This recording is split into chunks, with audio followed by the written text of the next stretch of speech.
And I'm just gonna, yep, their names. God, I know, I wish you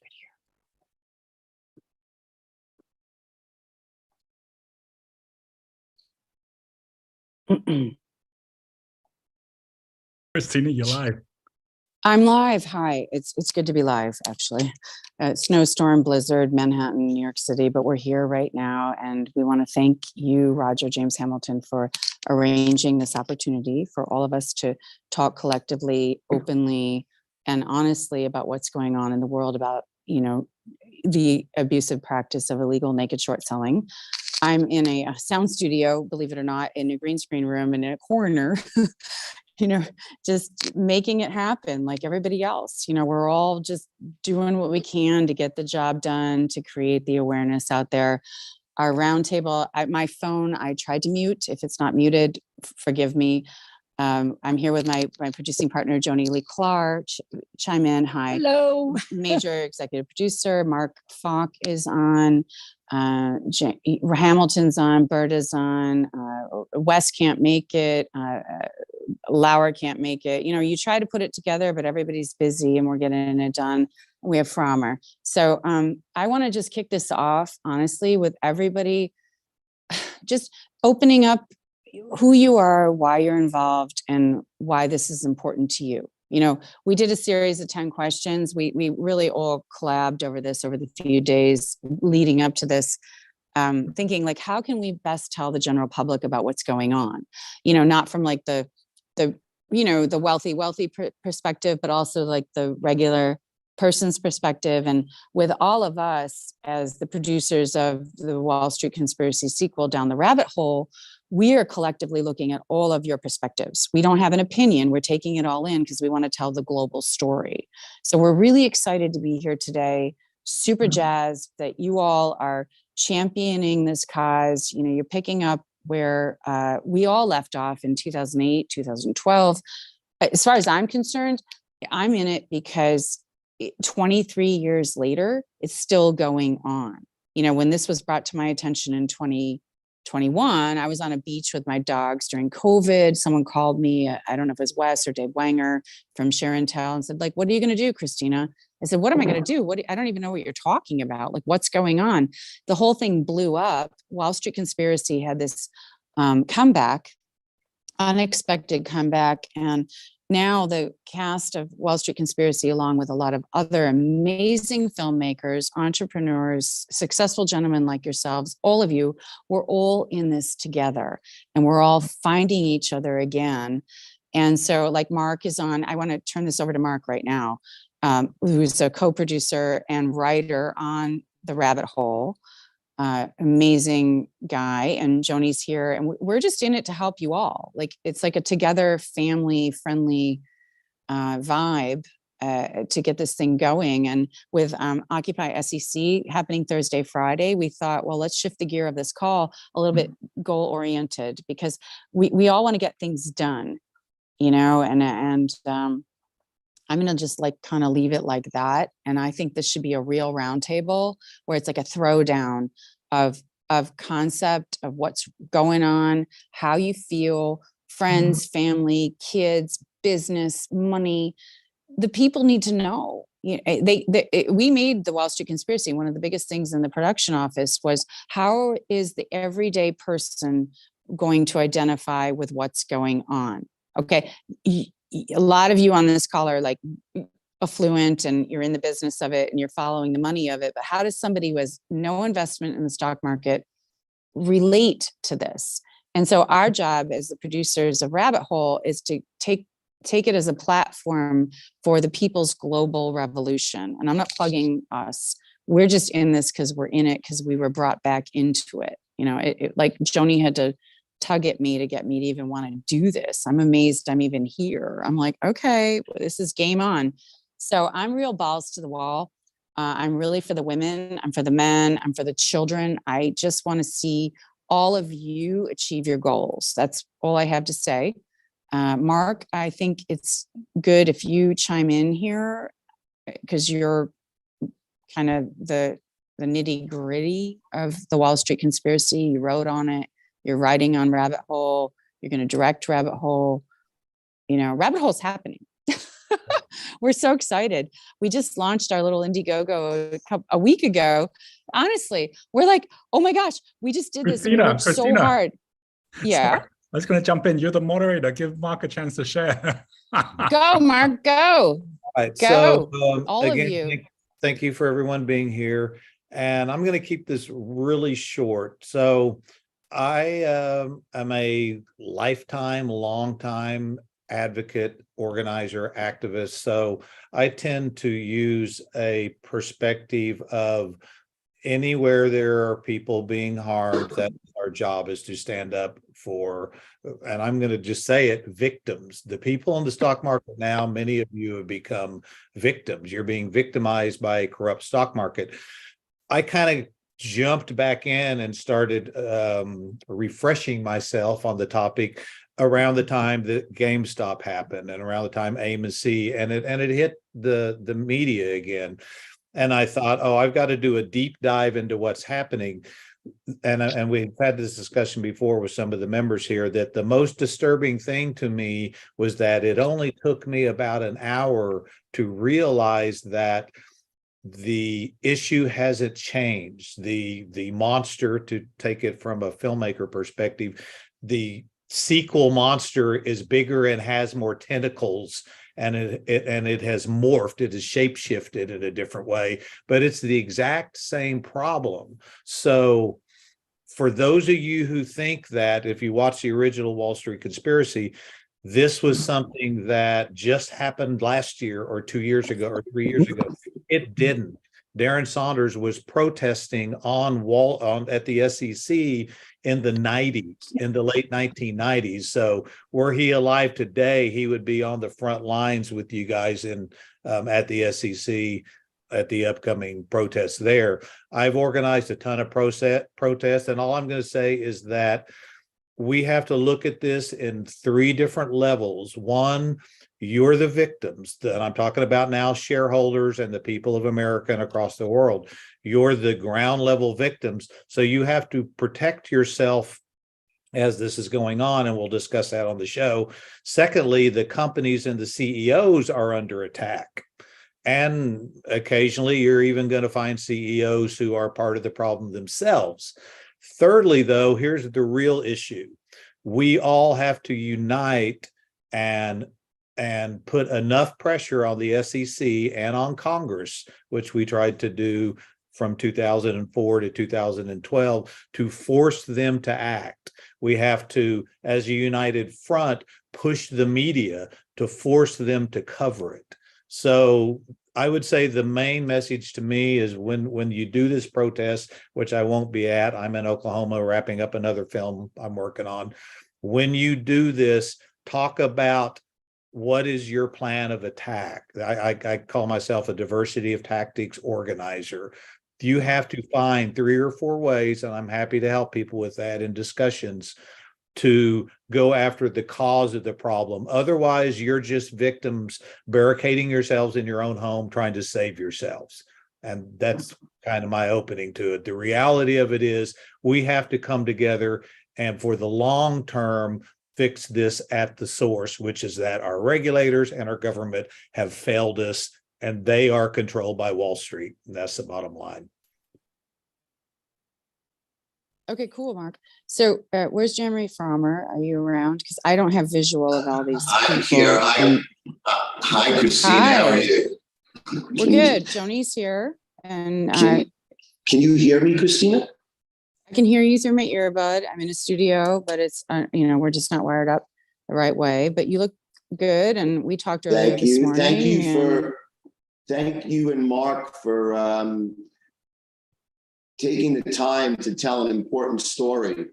I think that one of the things that was missing, Mark, back in the day, and I was a person who would walk by the park daily and try to understand the kind of movements that were happening pre the financial crisis, pre that inspiring period for you as a writer and you and Christina as creators. I think it'd be interesting to try to understand from you, you know, and from others why we think this has occurred again and why we think it's been so silent for so long. But I want to give you both kudos for taking the time to story tell, because that's part of the way that forever, from the history of communication and the history of ideology, of people understanding one another, it's through this type of an environment, and it's through storytelling. It's through being able to understand, and I think Christina hit the nail on the head. It's not about CEOs. It's not about me. It's not about any of the other CEOs here. It's about the shareholders. And it's not even about necessarily victimization, because I think that victimization tends to paint a specific picture to perhaps one culpable individual or one culpable reason for things happening. You know, that's not the case here. The problem is we're all, as shareholders, all these CEOs are shareholders. We are part of what you alluded to at the end there, a broken system. Isn't that right, John? To some extent, you've seen it, John, as a system over your period that's broken. Yeah, it's gotten more aggressive since, I know this film was made 12 years ago, but in my mind, it's gotten more aggressive because, you know, particularly in the small cap space, most of the companies that are in the small cap space have to raise money when they're public. And the broker dealers are putting themselves in line with a lot of nefarious hedge funds that are structuring deals as structured specialists and not investors. And so basically they're manipulating the market to extract money. And so what has happened over time is, I believe, is nefarious market makers have joined in the hunt. And whenever they see an issuer that is either going to raise money or just has raised money, 9 times out of 10, it's with funds that don't care about owning the stock. They care about owning the warrant so they can short against it. And what that does is it basically puts issuers in a terrible spot. The stock is going to go down. There's no way to avoid it because they all sell the stock and keep the warrant to short against as well. So these companies, there's probably hundreds of them. They're going to come forward now. That's a great thing about this movement. But these companies have been not only been victims of naked shorting, but victims of foul practices by broker dealers and the hedge funds that they don't serve the issuers and the investors. They serve basically their master, which is a transaction where they're getting paid on. And so that's a big problem for all issuers. And, you know, we had issues like that when I was the CEO of Torchlight, but, you know, fortunately, coming from a capital markets background, I knew what to avoid, what types of deals to avoid, and more importantly, what funds to avoid. And so that's a big thing. And I think hopefully Roger and I can do a series on educating CEOs on his platform. It would be fantastic, and kind of go through what to do, what not to do, because there's no school for CEOs. When you become a Pubco CEO, you're just thrown into the role, and you basically it's good luck, and here's your board of directors, and knock yourself out. I think. Roger, is that how you, Roger? Did you as a CEO to CEO, do you feel like when you took the seat, you had a perspective of the world one way, and that over time you began, as John is alluding to kind of have your vision broadened out and start to observe some of what John's talking about? Is that similar to your story, Roger? Yeah, I think every CEO that's going to go IPO should be taught about all of these practices that are going to be you're going to be hit with, because I had no idea. And it was actually only by having the conversations with, Wes, with yourself, with John, that I was like, wow. Like, in fact, if you hadn't been sending out your press releases, Jeremy, about what Created was doing, I wouldn't even found out about Wes, right? So it was the fact that and both of you have already got both a financial background in the finance markets as well as a CEO. So, you had a head start. I didn't have that. And I want to just make a real clear distinction for everyone listening that my knowledge extended enough to know the difference of a naked short and an illegal naked short and a short. What I didn't know was that illegal naked shorts, where you basically don't have the share to buy, they still had to cover within 2 days, is what I thought. What I didn't know was there was all these ways that they actually never covered. And that's something I didn't even know was even possible until I heard it from Wes.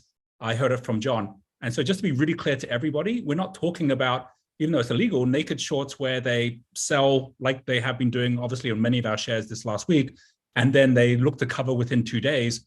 This is where they sell and then they put out what's called an FTD, which is a failure to deliver.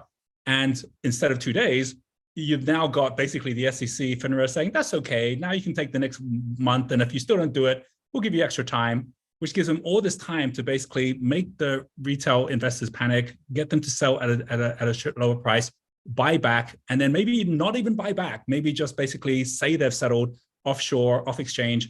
And so because of that, you've got all these fake shares that are out there, which is a whole different problem from someone illegally naked shorting you, right? It's talking about fake shares here. So I just wanted to share that I would never have known that was even possible if I hadn't taken these steps. And I think between us, we've had like a couple of dozen CEOs in the last week that have actually reached out. And so there's a huge need we can see for the publicity as well as for the education. Yeah, it certainly is apparent to me that education is part of the problem. I consider myself very lucky. It was certainly not necessarily the reason why I became a CEO, but having first worked through the financial services industry from the desks in the early 90s and throughout the last 2 decades of technology integration into the space, it was helpful that I had a good working understanding of how the back office works. But I think you allude, both you and John, to a broader point that I think attracts filmmakers like you, Christina, and Mark, and Joni to the equation, is that this is a story of what, as you were saying, Roger, is a series of abilities to break rules. And it's a broader story, I think, in some ways than just breaking rules on Wall Street. The fact is that over the last decade, over the last certainly 2 years of that we've all been through, there's been a reassessment of who and where and when and why rules are applied. And in that case, Wall Street, like the rest of society now, is testing boundaries left and right. And in those periods of time of change, some will try to test the boundaries to what, John, you said is nefarious behavior. Some, Roger and I have talked about, it's simply algorithms that look at the stock market with no emotion. And our stocks are nothing but line items and code. But in the end, it's really a byproduct of this no rule world we're living in, or at least let's test the boundaries of what's possible. Is that kind of, Mark? Because I know you've been looking at a lot of different spaces, and I think Roger and I myself and John, I know we're very thankful for getting real storytellers to tell the story to help our shareholders. But to some extent, is that what you're seeing as well? Yeah, I wouldn't say test the boundaries. I would say change the boundaries. This is a moving target. So here's, when you test the boundary and you also have the influence, meaning that if, as I was researching this back in starting around 2004, I kept digging in and going, why doesn't the media cover it? Why isn't the administration handling it? Why isn't the SEC doing anything? Why isn't Congress doing anything? I mean, we shut down Senator Shelby's phone circuit, blew it up one time, basically, because he wouldn't do anything. They were supposed to hold hearings, and then here comes the DTC. Here comes these entities that are Wall Street controlled, and they would push their, fingers into the process and just massage and manipulate the process. So it didn't make sense. And then I would read other things and I would research, and then I'd go, oh, wait, there's 13 people from Goldman Sachs in the Bush administration. Well, great. Here comes Obama. oh, hell, he's going to rehire Timothy Geithner. And now there's going to be 23 people from the Goldman Sachs who are in your administration or in powers of position. So when Wes Christian, so in his Texas way, says, the fox is watching the hen house. And that's the problem that we have here, because they push the boundaries and they're successful. And then they go back to their people who, let's face it, they own. I'm seeing the same thing in the criminal justice realm. Influence causes more power and more money, which creates greater influence and more power and more money. And it creates just a monster. And that's what we have. And as citizens, they don't see us. They don't see us. I'm doing criminal justice now, but it's the same damn thing. And everybody that gets a cut is complicit. So if it's criminal justice, it's people who do the phone calls, people who do the ankle monitors, people who own the private prisons. This is the same thing. The brokers, the hedge funds, the market makers, they're all getting a cut. So why should they want to fix the problem? And the politicians are getting power, and then the revolving door system. Right. A lot of these SEC people will end up working on Wall Street when they're done. Right. So let's talk about those people, those shareholders. So John, as someone who's been on the front lines for a while, I'm curious about this because it's certainly a new concept to me. Like Roger says, I wish someone had given me a book to read about this kind of stuff. But like communicating with the retail investors and hearing their stories, meaning on Twitter, I've really taken the time to talk directly to the individuals, particularly the ones who took the time and effort to set up Occupy SEC 2023, which Christina is actually held on Friday and Saturday, not Thursday and Friday, it'll be Friday and Saturday. But you're someone, John, who's had to deal with the retail shareholder base and communicate directly with them over the years. For me to hear the damage that's been done because people are susceptible, the damage that's been done by even CEOs who have taken on, myself included, who have taken on these structures to survive, but then hearing those stories about the shareholders and talking directly to them was a big part of why I decided that I had to stand up. What about you? Did you start to talk to some of them? And then I'd love to hear the same, Roger, from you. Like, who did you communicate with that really started to help you get motivated? Well, in my case, and I shared this with Roger, is that dating back to 2013 when I took over the CEO's position, it's been my model and my motto to communicate with shareholders and let them know what's going on. Because all small companies, anybody that's probably sub $1 billion market cap, I would probably guess that 90% of your shareholders are retail or family office related. The institutions who do own you are only there because of an ETF or some index that you're in. They're not coming in and buying up 5 million shares at a time like an institution does. So first of all, know who your shareholders are. Secondly, work with your counsel to convince them that, hey, I can talk to shareholders and not be in violation of Reg FD. I can tell them things, I can reassure them, and it's my job to reassure the public market that we're doing everything that we're supposed to be doing without giving them non-public information. And so I guarantee you, all of you that are CEOs have been told by your SEC counsel, just shut up, put out press releases, and do your presentations on a quarterly basis, and that's really what your obligation is. I don't believe worse. I think some of us, again, we definitely need to talk about that education thing further, Roger, but I think some of us have been so pushed into that fear that it rippled into other behavioral components of communication, which made us even less communicative, right? And so now you're definitely witnessing a slingshot event. And for you, Roger, you truly maybe you could speak to it. You have an understanding of communication and distribution and spreading education in general. You're about education, right, Raja?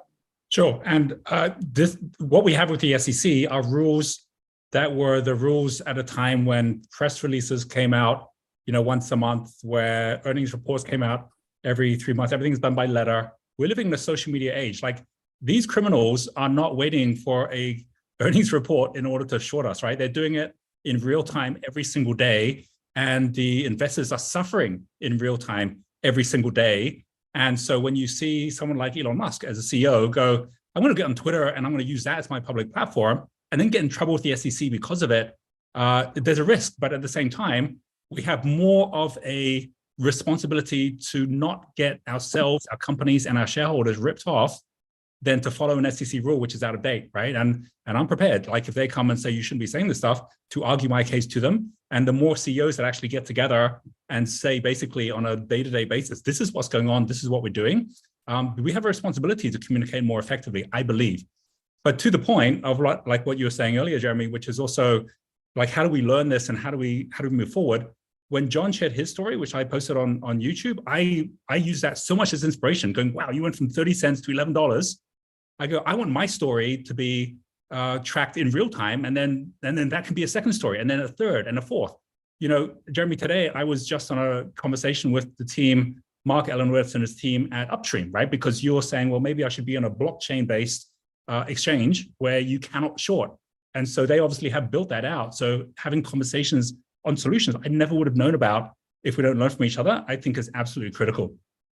So if you don't mind, I'd love to just share what I've learned so far, because I'm sure it will change, back onto what you just heard from John, both if you are like top 5 steps if you are a CEO, top 5 steps if you're an investor, right? So super quick, I'll just go through this so that there's some practical takeaways everyone listening can go in. As a CEO, number one thing is get it measured, right? Like, hire someone like ShareIntel who can actually track it for a month and prove that your share price is going down because of manipulation, not just because you're a bad company, right? That's the first thing, which we got proof of in December. Number 2, take the legal action and let your shareholders know, right? Like, this is what's going on, because they're wondering what's happening. And thirdly, then make sure that you are telling tell the shareholders what they should do, which is what I'm going to tell you what we told our shareholders. But then number 3, make sure that you're then out there ensuring that you are warning, right? That you're putting on notice. There's going to be a special dividend. We're going to flush you out, right? Because at that point, they have to cover themselves because they've got fake shares that they cannot show that they have fake shares. So they've got to basically burn them off the market. So that third aspect, which is making sure you have that and you have those actions, right? And then from there, right, the final 2 steps are then implementing all these different pieces that come from an EGM. Bring your shareholders in so they're voting on the things that you care most about, right? And then the final piece is make sure that you've got a healthy company so that they can't get the first thing they want, which is to make you bankrupt, so they never have to cover themselves. Because what better profit than a naked short where you get 100% profit because you never had to buy anything off the back of it and you just keep all the money for yourself. That's why they can't help themselves. If I was just say a couple of quick things for those of you who are retail investors, because we're talking mainly about CEOs right now, the very first thing that we basically were told to do with all of our main investors is to do this. Like, some people are saying, Roger, are you going to sell your shares? My shares are in my drawer. These are my certificates, right? Not only did we take them off market and get printed certificates, which we got from BStock, our transfer agent, it means that no one can steal our shares, no one can borrow our shares, no one can short these shares here. And because we have so many holders who are already on lockup, right? So it's not like we can sell anyway. And it's not like we want to sell. But the fact that we can actually now get those shares off the market means there's less for them to steal from us. The second thing is, if you aren't able to do that yourself, DRS it, right? Like, basically go for, like, again, take them off the market so that you don't have them sitting in a broker's account, because that's where they're borrowing them out. And the third thing is, if you can't do that, well, then at least take it out of margin so that you then basically don't give them a chance to steal it. Now, by the way, all of this is about legitimate naked short selling. If someone's just going to print shares, they don't care what you're doing with whatever shares you have, right? So the most important thing is to support your CEO and your team to make sure this is coming to light, and keep shouting about it. Like, just know that the only people that can actually make the SEC do something that the SEC themselves are not deciding to do is either the FBI, right? The FBI did this in the case of Bernie Madoff, where after 15 years of SEC doing nothing, it was the FBI that came in and arrested him, right? Or the Justice Department, right? Like basically knowing that they can actually order SEC to do things too. So we're focusing on where do we need to do this, given that the SEC has proven so far that they're not actually willing to take any action. Yeah, I think that it's going to heavily rely on all of these shareholders that we're talking to get together as a united front, because I think that what you were saying earlier, Mark, was we didn't necessarily have this opportunity to speak like this, to come together in the middle of a day. And, you know, we have to always be cognizant of what it is we're trying to accomplish. And we're trying to effectuate change. And for there to be real change, people have to unite together, while at the same time, individuals like Roger are, you know, putting together the right kind of investigatory committees consisting of individuals that would not have joined this type of movement in 2012. They just would not have. Things change. And so it's nice again to hear that you and Christina are pursuing that. I know, Christina, that you feel strongly about the story of those people being told in particular, right? That's something near and dear to you guys, is having the shareholder stories told as part of what you're creating. Is that right, Mark? Christina, I bet I throw that question to you both about Rabbit Hole and your intentions, because I know that our intentions is to, some of those very people that I think you'll have an opportunity to speak to will be at Occupy SEC 2023. So you'll be able to literally talk to them and hear their stories directly. As you know, we'll be there filming some of that for you folks. So I'd like to hear some of your thoughts on those people. Well, I mean, yeah, that's absolutely true. And honestly, from a filmic perspective, that's an example. The piece I'm working on now, it's a 5-part documentary. It's called Voices in a Jailhouse. It's about the prison industrial complex, but it's really about the story of a Black business owner in racist Kingfisher, Oklahoma, who got life without parole for possession. And turns out they actually planted the drugs on him. So I took that human story, and that human story contained all of the elements of everything that's wrong with our justice system. So basically, I generally tell a story on 3 levels.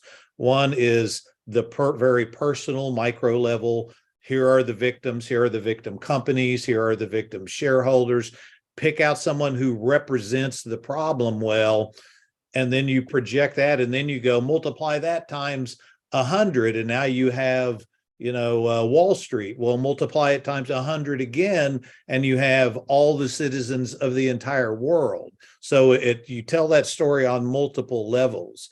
But in my mind, and we did a thing this last weekend at the county jail up here, deadliest jail in America is in Oklahoma County, and we did a very moving, emotional memorial for the 16 victims of the jail last year. In the end, you have to touch people on an emotional level, while you're then saying this harm is being caused. If you throw it out in numbers and dollars and cents and a sheet with numbers on it, nobody cares. You know, I feel like I coined the phrase Wall Street versus Main Street 20 years ago or so, because I wrote articles about it.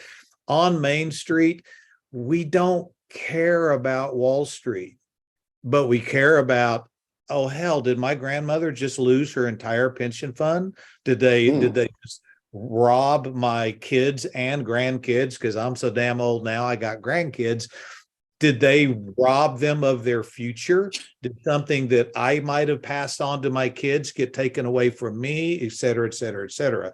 So if you don't tell those stories, the personal story, somebody walked out of the jail yesterday or Saturday when we did that and told their actual story in real time of what had just happened to them.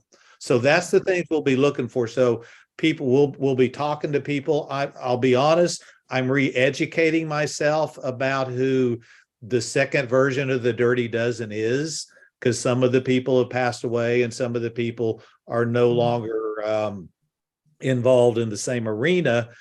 But again, the problem's the same. It's grown. It is more sophisticated.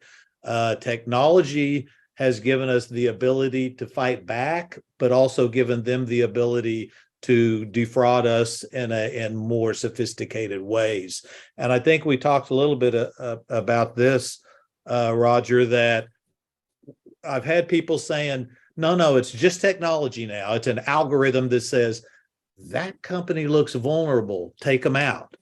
But I do believe that it's personal enough that when you're a company and they don't like what you're doing, because I'll tell everybody, when I went to the second screening in New York that I went to, that's when I found out that I was put on the terrorist watch list for my work against Wall Street fraud. Still probably on it. I don't know. I haven't flown in a minute. But here's the thing. They will attack you. So I think the algorithms do their job. And occasionally they personally go, Roger, we don't like what you're doing right now. So we're going to hit your company and your stock. And you told me that you thought that yes, was absolutely happening. Actually, if I could go one step further, Mark, because I know I've had a lot of questions from both CEOs and also from investors going, well, like, what made you suspect that you were actually being manipulated? And is there a way to like know for sure, right? So one thing I just wanted to share with everyone is it is possible through companies like ShareIntel to track in real time what's happening, but you can't go back with their software because all of these systems are deliberately opaque to make it very difficult for you to go back. But if you do what we're doing, or if you do what John's doing with MMTLP, which is taking legal action, you can then through discovery force them to have to give you historic information, right? So that's how you get back historic information. And in our case, what we saw happen was bots, like I believe as bots, we're going to know for sure, where if there was a certain trigger on our volume, or if a press release came out, either way, where they believed that they could sell into that volume, then there was massive volume, which was a multiple times of our actual float selling into the market until we were down 50%. And then magically, when it was down 50%, the selling stopped, right? And then basically after that, everyone got scared away. They then had 2 months to then gradually buy back at half the price. It was all profit from day one. And we saw this happen again, and then again, and then again, until we went down from 10 to 5 and 5 to 250 and 250 to 1 and 1 to 30 cents. It's like madness, but it's a combination of what you probably were looking at, Mark, 10 years ago, where it was partly automated, whereas today it all is automated, right? They just kind of like set the program running until they destroy your company. And that's just mind blowing how many companies cigars and drink champagne. Yeah, absolutely. It's really crazy. Well, I keep getting visuals of sharks on the water at a beach, like the shark circle. Everybody gets out of the water, and then are the sharks gone? Is it safe to go back in? And this cycle that eventually can, like you said, kill companies. There are lots of sharks. There are lots of sharks out there still. I think what Roger's saying is, which is really correct, is that what's happened is technology overwhelmed the old version of the shark that you're referring to. There is a new shark, and that shark is technology upon technology, right? And that's, I think, what Roger is referring to. But even with that, I think the shark, maybe John, you spoke to it earlier, is that the very system that was built around the entrepreneurial public capital markets preys on itself. And so the sharks are not necessarily out there saying, hey, we see that company's in trouble. Often they are the ones that put the company in trouble, right, Roger? Like that shark is still out there often, the very same ones. Yeah, I would love, I know, John, you shared like this to some extent on the video with me, but like for some people that didn't watch that, for you to share why you, as with a group of investors, decided you're just going to take action yourself on what happened with your Series A shares, and the level of craziness from them trading shares they shouldn't have traded through to FINRA actually stopping your trade altogether. So, because I know we have a lot of MMTLP holders here as well, where they may not have heard the whole story. And this again goes back to what Jeremy says about the sharps. Yeah, sure. So I was the CEO of Torchline Energy up until June of 21, and it was a result of a merger we did with Meta Materials, and that ticker is MMAT.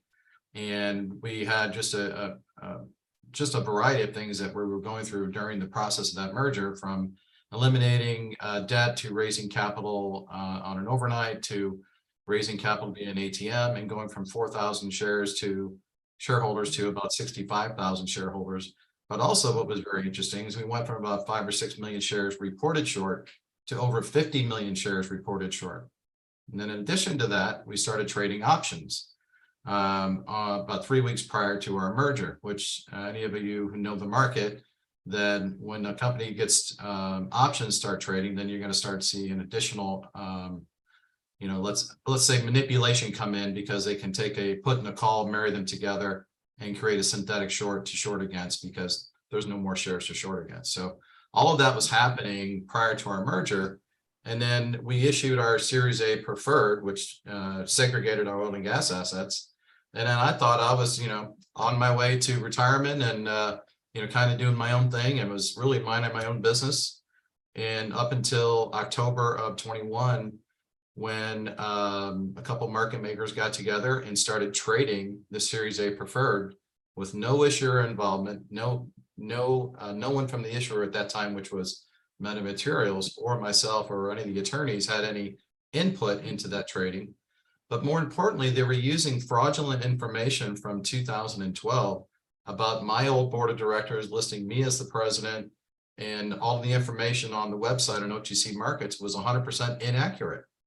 And I tried to get them to take it down, and OTC Markets just basically said, sorry, FINRA approved this, we're keeping it up. But oh, by the way, if you want to fix your information, go right ahead, we'll do that for you.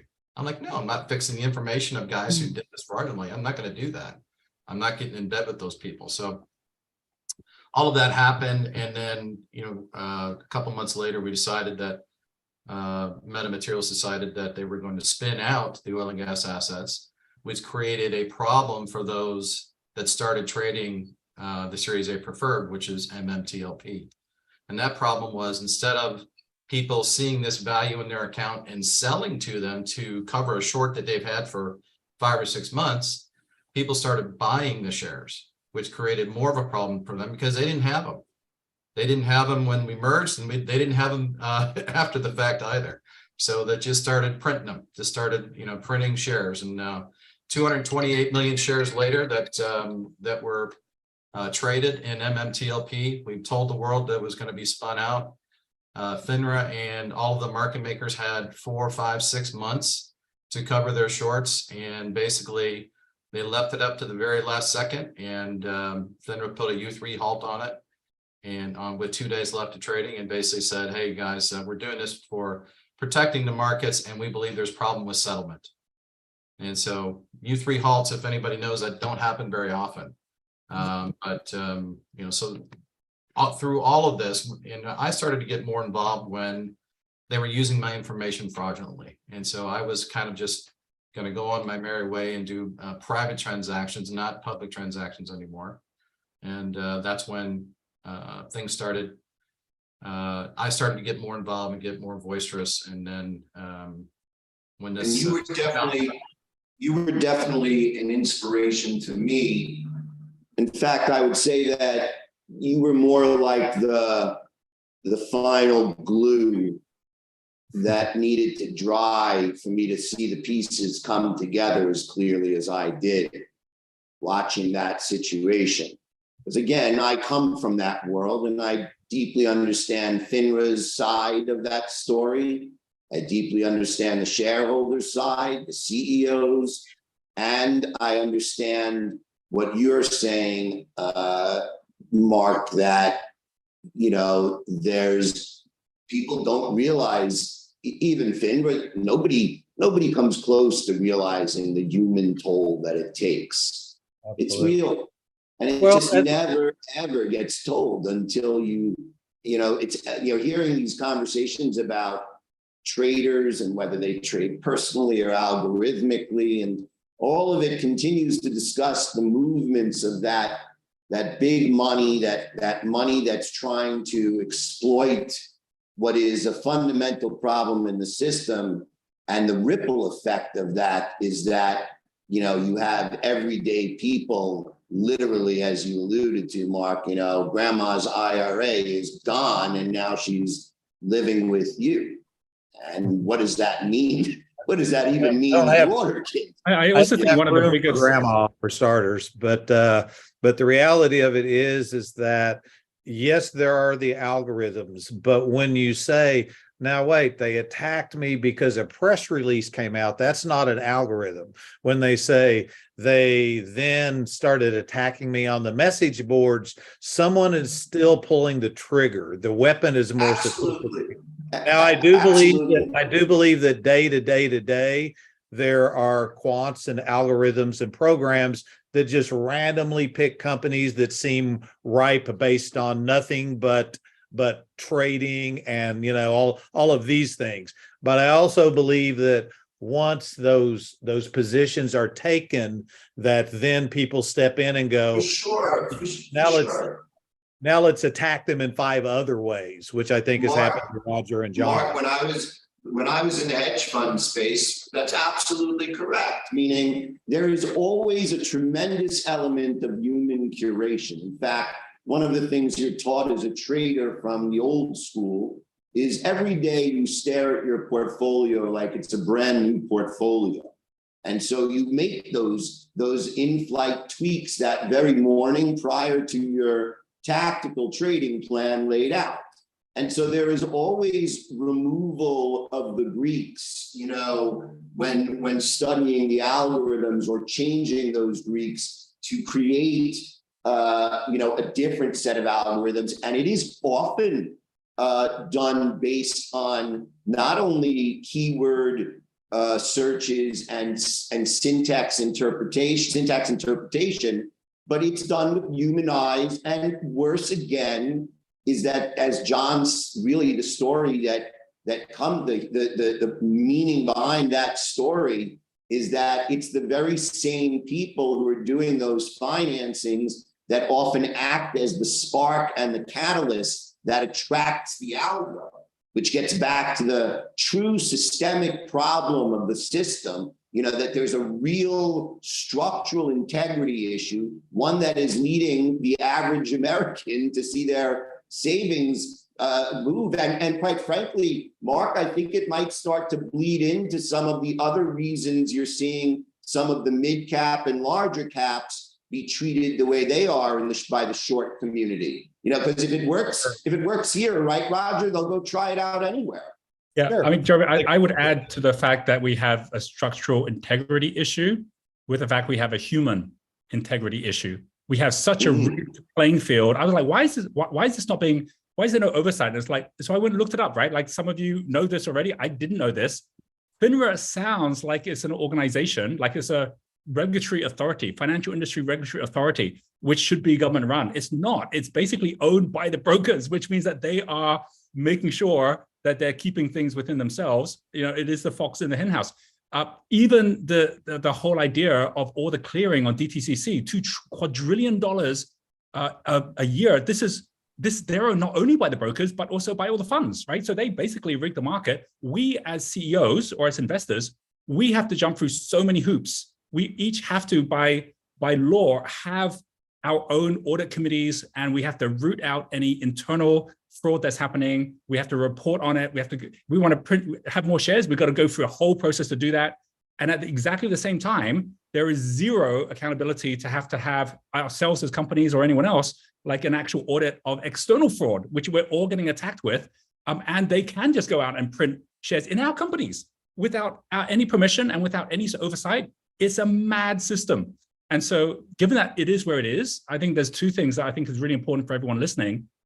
This is a bigger fight than whatever shares you own. This is a bigger fight than my company. Like if we end up managing to be able to scare away a lot of these short sellers, that doesn't mean the fight is over, because it's going to continue on for my kids. It's going to continue on for their kids unless we have a structural systemic change where we basically know that this is a rigged system that we have to change. And what I'm very heartened by, the reason I invited you all to be on this roundtable is because I really hope more and more people realize that it's through force of numbers, us coming together and knowing we're coming from different parts, that we can all learn from each other. So I just want to share that. Super, super important for me, for people to know that this is a long-term fight. And I thought I was fighting for the future of education. I'm fighting for the future of decentralized power in the hands of the people, not in the hands of corrupt centralization.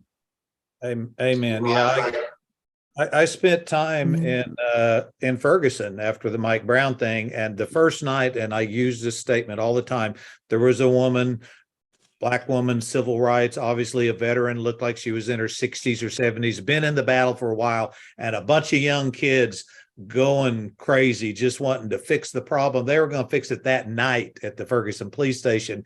She finally gets on the megaphone and says, "This is a marathon, not a sprint." And she repeated it, and she's like, "Everybody needs to go home, get some rest, and come back tomorrow, because we're still going to be fighting this tomorrow and the next day and the next day." And I use this is a marathon, not a sprint, all the time. But understand that, as in the case of the county jail I was talking about earlier, we pushed for 2 years, and suddenly all those cracks gave way. And oh, wait, now we're affecting something. So sometimes you're going to feel like you're getting nowhere. But if enough of you spread the word and it goes to another 10 people and another 10 people and then 100, and you use the multipliers, and we do have that same technology that's used to harm us as a society, we have that same technology to communicate and get together and come up with an actual game plan to fix this system. And as Roger said, if he says, okay, I scared the sharks off from my company, well, who cares? They went down the beach and hit another 10 companies. They're always looking for another victim. So unless we go to the heart of it, I listened to John, you and Roger, and I used to talk about this with Patrick Byrne, love him or hate him, doesn't matter. He was right on this issue. And Rod Young and all these people who were attacked, who were CEOs.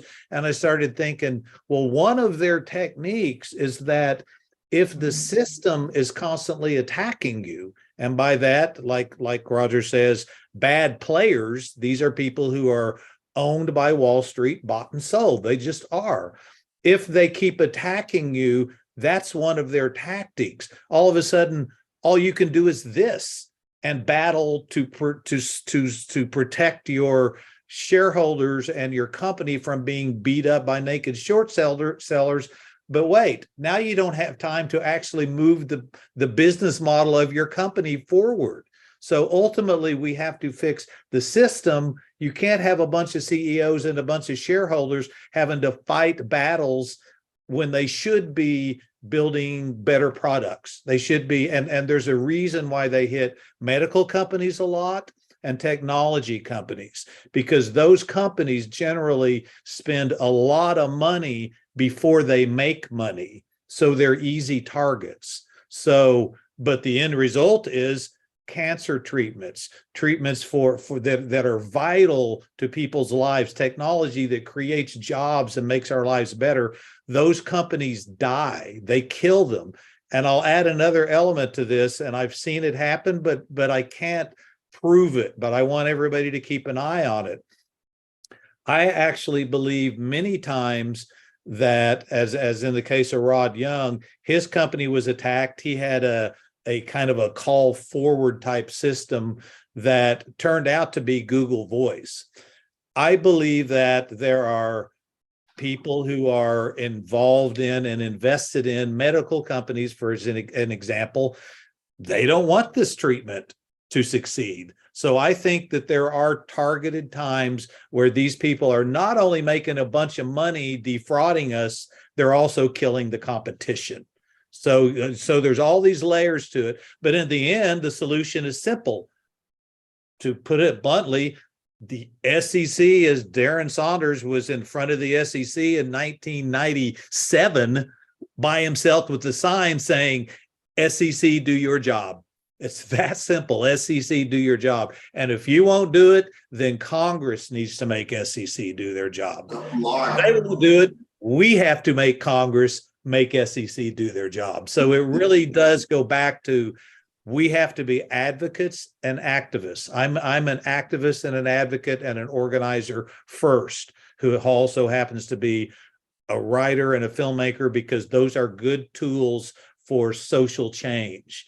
And this is about social change. And this is about a system that's just fair. We're just trying to level the playing field for everybody. We don't want, I don't care about getting rich. I don't invest in stocks because I want to stay objective.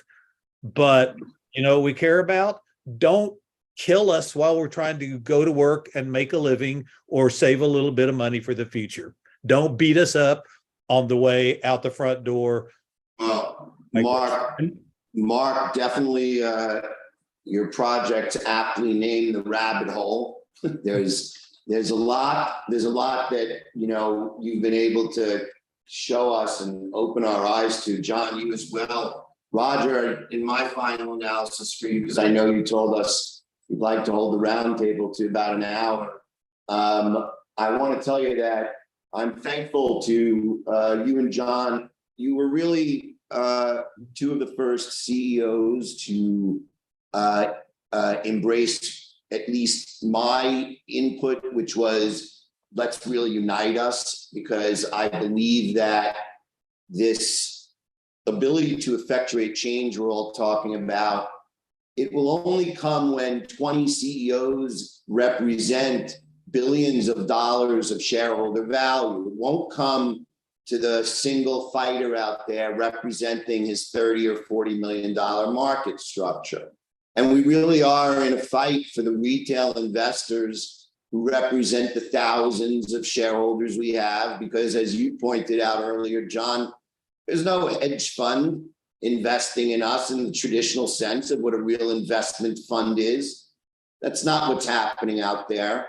The only people that can save our companies is the retail investor base, period. And I didn't see that in the beginning. And you helped me see that, John. But And Jeremy, you helped I'm me going to throw out a gain suggestion, confidence. guys. I want to Go throw out ahead, a Mark. question. I would like to see, because now we're seeing these, I'm going to call you guys, I'm going to give you a compliment, activist CEOs who are actively going after the problem. What if, as you're kind of implying, Jeremy, what if 50 of those CEOs came together and formed a group, or 100 of them? Ali, I just want to say, like, again, just in acknowledgement, in the same way Jeremy's, like, you know, had conversation with me and John, is Jeremy who put together CEO Block. And talking about 50 CEOs, probably, Jeremy, you've already got 50. I know I've spoken with, like, you know, half that number just in the last week. So yeah, 100%. This is about CEOs cannot do it without their investors. Investors can't do it without the CEOs, right? The CEOs can actually kind of drive change forward as well. So I think that is great that these things are Right? Nobody's going to help us, Roger, unless we help ourselves. And that's my real last word on that issue. Nobody's going to help us unless we help ourselves. This time. Absolutely. Let's give everyone a chance for just final words then. John, let's come over to you. Like, everyone listening, what would you be saying to them as kind of key actions or key thoughts to take away? Well, I think from a CEO standpoint, know your audience in the small cap space is the retail investor. Make sure you're listening to them and nurturing them, because they will support you if they feel like you are supporting them. And then secondly, we have a unique opportunity right now, I believe, for all of these CEOs that have really, you know, awoken to what's happening, to come together and, you know, make our voices heard. And so, you know, like Mark was saying, it's going to start with Congress, and Congress is going to talk to SEC and FINRA, and then FINRA and SEC are going to make the changes necessary, you know, to level the playing field. And really, that's all we want, a level playing field. It's got to be fair for everybody, or guess what? The American system doesn't work, and all that money is going to come out of the system. If it's not fair, sooner or later, the American investor is going to pull that money out, and then they're going to have a whole lot of nothing. Absolutely. Absolutely. Christina, what would you share as kind of final words for everyone?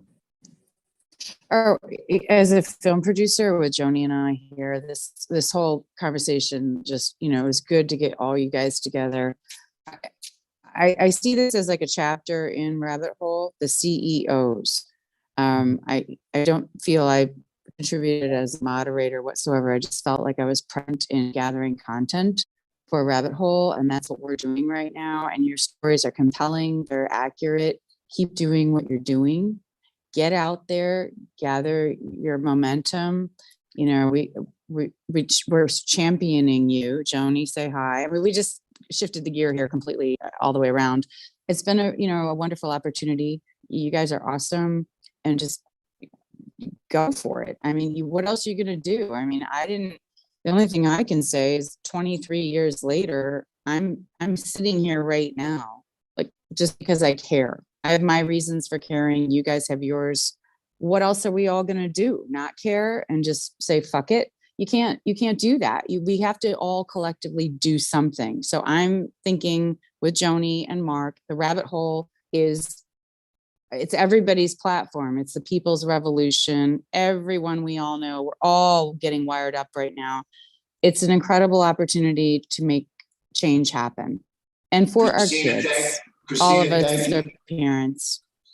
Christina, we're thankful Yeah, for you. I mean, we're thankful for you telling us our story. And Roger, thank you so much again. I couldn't be more pleased to see you and John and talk to Mark and get his intellectual perspective on what's happening in his creative process. And that wouldn't have come together without you pushing. So keep pushing, my friend. Awesome. Thank you. And Mark, any final Okay. words from you? Thanks, Roger. Yeah, I mean, as an organizer, I hate to be redundant, but let's go back to network. This is the I'm mad as hell and I'm not going to take it anymore moment. I am grateful that there are so many people now that are involved, but now I need to see you as investors. The investors should come together from not just one company, not just GameStop, not just AMC, all of you come together because this is a common issue.